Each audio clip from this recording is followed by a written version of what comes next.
placement is easy. First, pick up the panel and insert it according to the gap at the bottom. When inserting it, make sure that the hole fits in between the ribs. Slightly open and hold the door. Press the panel from the bottom and join with both hands to the top.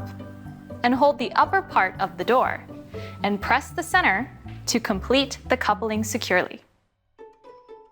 And you can see the coupling hole on the left and right sides of the door.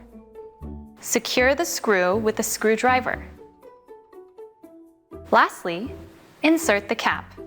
When inserting, the cap rib must match the hole in the door.